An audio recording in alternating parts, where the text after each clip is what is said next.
கமல் அவர் வந்து ஒரு விழால தக் லைஃப் பட விழால பேசும்போது கேஷுவலா தான் சொன்னாரு. அதுல இருந்து பிறந்த மொழி, தமிழ்ல இருந்து பிறந்த மொழின்னு சிவராஜ்குமார வச்சுட்டு சொன்னாரு கன்னடத்த. அது வந்து வேற மாரி அங்க ட்ரிகர் ஆயி அங்க நெறைய அமைப்புகள் போராட்டம்லாம் நடத்த, படம் ரிலீஸ் ஆகாதுன்னு சொன்னோனே இவர் வந்து அங்க கர்நாடக உயர்நீதிமன்றத்துல மனு போட்டிருந்தாரு. இந்த மாரி படம் பாதுகாப்பு குடுக்கணும் தியேட்டர்களுக்கு அப்டின்ட்டு. இன்னைக்கு வந்து நீதிமன்றம், கர்நாடக உயர்நீதிமன்றம் நெறைய கேள்விகள அவர நோக்கி கேட்டிருக்காங்க. அவர் என்ன வரலாற்று ஆசிரியரா?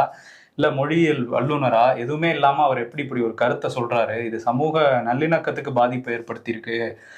300 கோடி போட்டு படம் எடுத்திருக்கோம்னு சொல்றீங்க. மன்னிப்பு கேட்கறதுல அவருக்கு என்ன பிரச்சனை?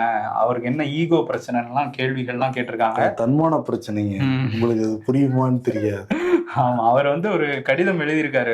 கர்நாடகா ஃபிலிம் சேம்பருக்கு எழுதியிருக்காரு. அங்க கோர்ட்லயுமே வந்து மன்னிப்பு கேட்க முடியாதுங்கிறது தான் இவங்க தரப்பு வாதமா இருந்திருக்கு. அந்த ஃபிலிம் சேம்பருக்கு எழுதின கடிதத்துல கூட கன்னட மொழிக்கும் தமிழைப் போலவே நெறைய ஒரு வளம் இருக்கு அப்படின்லாம் சொல்லி அதுல சொல்லியிருக்காரு. நான் வந்து சொன்னதே வந்து நம்மலாம் சகோதரர்கள்னு தான் சொன்னேன். அது வேற மாரி புரிஞ்சுகிட்டது எனக்கு வந்து வேதனையா இருக்கு அப்படின்லாம் சொல்லியிருந்தாலும், மன்னிப்புங்கிற வார்த்தை இல்லங்கிறது அவங்க அங்க பல அமைப்புகளும் கோவமா இருக்காங்க.